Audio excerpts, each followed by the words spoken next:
बालाघाट और वारासिवनी के 4 railway crossing पर ओवरब्रिज का निर्माण कार्य चल रहा है, जिसमें सरेखा रेलवे ओवरब्रिज का निर्माण कार्य पूरा हो चुका है।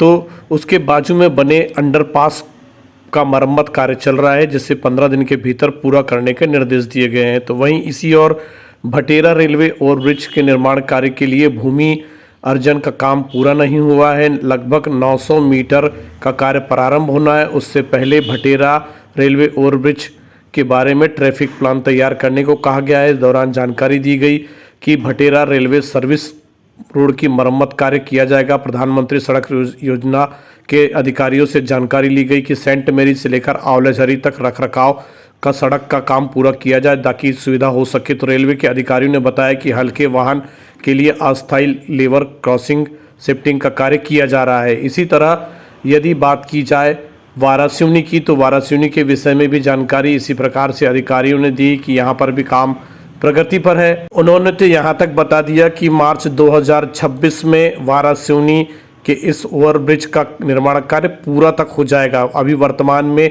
सिग्नल एटीटी का काम चल रहा है और कई काम प्रगति पर है।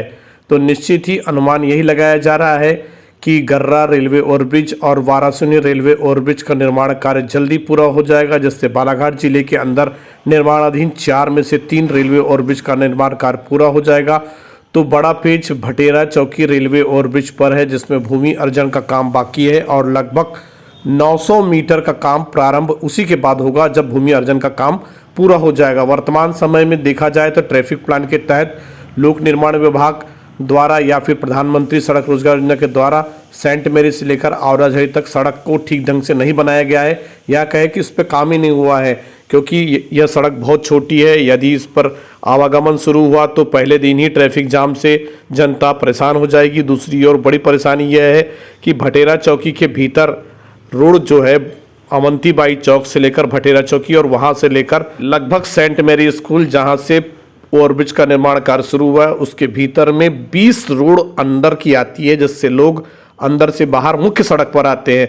तो इन सड़कों का क्या होगा, इनका ट्रैफिक डायवर्शन कहां से किया जाएगा, यह भी बड़ी परेशानी है। तो कुल मिला के भटेरा चौकी रेलवे ओवरब्रिज पर अभी कहानी बहुत लंबी दिखाई देती है। पहले भूमि अर्जन मेन रोड का, उसके बाद डायवर्शन भी अगर आपने मेन रोड का कर दिया तो ठीक, उसके बाद अंदर की सड़कें, जो कि बहुत सारी सड़कें आप देखते हैं भटेरा चौकी जब आप जाते हैं, तो इनका डायवर्शन कैसे किया जाए, यह बड़ा सवाल है।